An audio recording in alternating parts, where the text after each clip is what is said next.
Oke, bismillahirrahmanirrahim. Assalamualaikum warahmatullahi wabarakatuh. Selamat pagi. Kami dari kelompok 3 kelas PPA akan memaparkan materi sistem pendinginan mesin dengan mata kuliah dinamika dan pendinginan panas. Adapun anggota kelompok 3 yaitu Abdi Muhammad, Dwi Akbar Anugrah, Ferry Sandi, Muhammad Almandaraini, Rian Pratama, dan Tri Saputra. Adapun dosen pengampu kami yaitu Bapak Oscar Fedausi Homsa, ST MSc.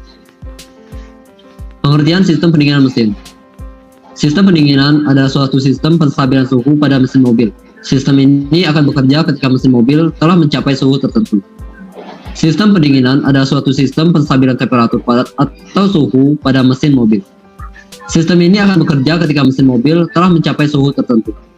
Pada kondisi tersebut, cairan pendingin melakukan sirkulasi agar panas pada mesin dapat berpindah.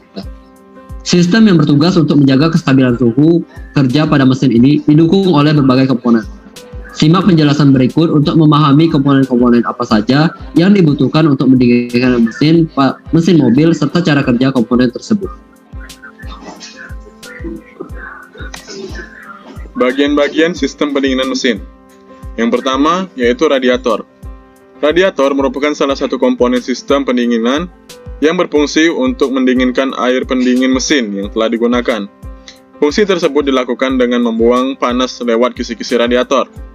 Air yang digunakan untuk mendinginkan mesin kemudian didinginkan kembali oleh radiator dan dibuang lewat kisi-kisi yang ada di radiator. Proses pendinginan air yang menjadi panas akibat digunakan untuk mendinginkan mesin bermula dari upper tank. Upper tank berfungsi untuk menampung air panas sisa pendinginan mesin. Kemudian air panas tersebut akan turun lewat pipa-pipa kecil di tengah kisi-kisi. Pipa-pipa ini berfungsi untuk membantu proses pendinginan air. Yang kedua, intake manifold. Intake manifold adalah salah satu bagian penting pada mobil yang bekerja untuk mengalirkan campuran udara dan bahan bakar dari karburator ke ruang proses pembakaran yang terdapat pada tabung mesin. Fungsi intake manifold yang pertama adalah menjadi saluran udara ke mesin. Udara yang asalnya dari luar akan dihisap masuk ke dalam silinder mesin. Tentunya melalui beberapa bagian, dari saringan udara, throttle body, intake manifold, lalu baru masuk ke silinder mesin melalui kepala. 3. Termostat. Termostat adalah perangkat yang bekerja dengan mengontrol sistem panas. Termostat atau dalam bahasa Inggris ditulis thermostat. Terdiri dari dua kata Yunani kuno yaitu thermo yang berarti panas dan status yang berarti berdiri atau terkait dengan kata-kata seperti status quo yang artinya tetap sama. Cara kerja termostat mengambil konsep benda yang membesar ketika terkejut. Sebagian besar benda menjadi lebih besar ketika memanas dan lebih kecil saat mendingin, kecuali udara karena suhu memanas dan membeku jika dingin. 4. Kipas elektrik. Kipas pendingin merupakan salah satu komponen yang berguna mengalirkan udara masuk ke mesin melalui kisi-kisi yang terdapat pada radiator. Udara yang masuk ke mesin tersebut akan sangat bermanfaat ketika mobil dalam keadaan berhenti. Kipas elektrik digerakkan oleh motor listrik. Engine fan cooling atau electric fan sengaja dibuat agar dapat memanfaatkan posisi dari kipas konvensional yang digerakkan puli.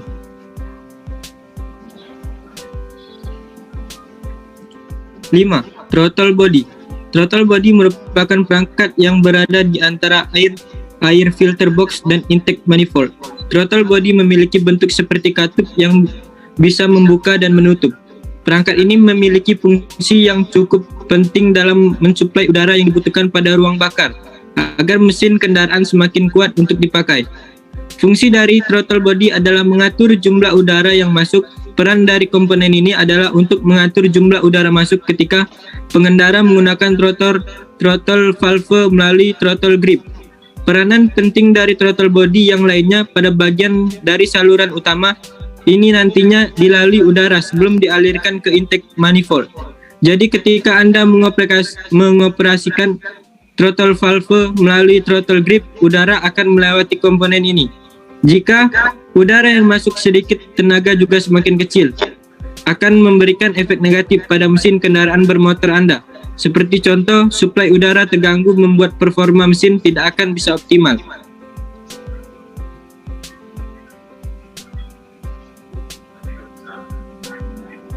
6. Pompa air atau water pump. Water pump sangat berperan dalam mengalirkan air pada radiator ke seluruh bagian sistem yang mendinginkan mesin. Jika water pump mengalami kerusakan, tentu pendistribusian air radiator pun juga akan mengalami gangguan.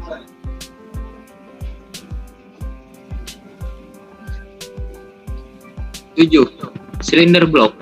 Fungsi blok silinder yang pertama yaitu sebagai tempat atau dudukan untuk naik turunnya piston. Jadi, bentuk dari lubang silinder akan menyesuaikan bentuk piston. Selanjutnya, piston akan naik turun di dalam lubang silinder tersebut. Agar piston bekerja dengan baik, maka lubang silinder harus selalu halus dan licin. Tujuan utama dari sistem pendingin mesin yaitu untuk mencegah silinder blok overheat. 8. Sensor temperatur. Sensor temperatur cairan pendingin mesin yang berfungsi untuk memberikan sinyal untuk menghidupkan kipas radiator saat mesin sudah panas. Sensor ini biasanya terpasang di blok mesin dan bertugas memberikan sinyal ke lampu indikator di speedometer jika suhu air pendingin melebihi dari spesifikasi normal. 9. Heater core. Heater core berfungsi sebagai penurun suhu cairan pada sistem pendingin mesin, lalu dialirkan ke termostat dan selalu bersirkulasi terus-menerus.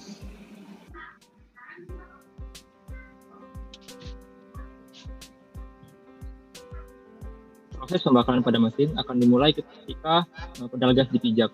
Pedal gas dipijak akan membuka katup pada throttle body sehingga udara yang ada pada intake manifold akan keluar dan bergerak masuk menuju silinder blok.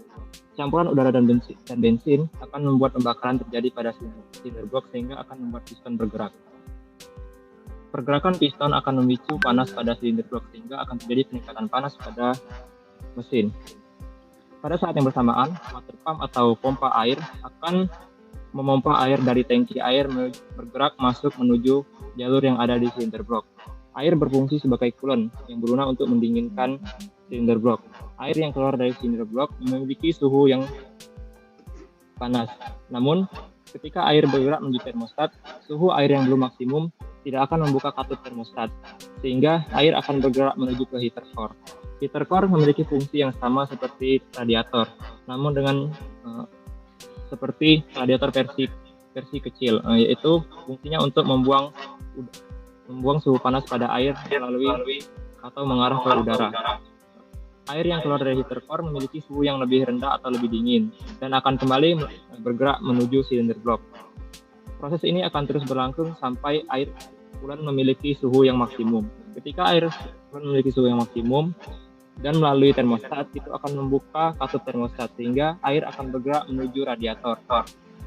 Air yang masuk ke dalam radiator bagian atas akan bergerak turun menuju selang kecil yang berada di antara kisi-kisi radiator. Selama air melewati selang tersebut akan terjadi penetaran suhu dan suhu panas yang ada di air coolant akan terbuang ke udara. Fungsi electric fan adalah untuk mempercepat aliran udara yang ada di radiator sehingga proses pendinginan coolant akan lebih cepat. Setelah air turun ke arah bagian bawah radiator, air memiliki suhu yang lebih rendah dan akan keluar dari radiator menuju silinder blok kembali dan berfungsi sebagai pendingin. Proses ini akan terus berulang selama mesin masih terus menyala. Baiklah, terima kasih. Itulah penjelasan dari kelompok kami tentang mekanisme mesin. Kami ucapkan terima kasih. Jika ada yang ingin ditanyakan, silakan. Assalamualaikum warahmatullahi wabarakatuh.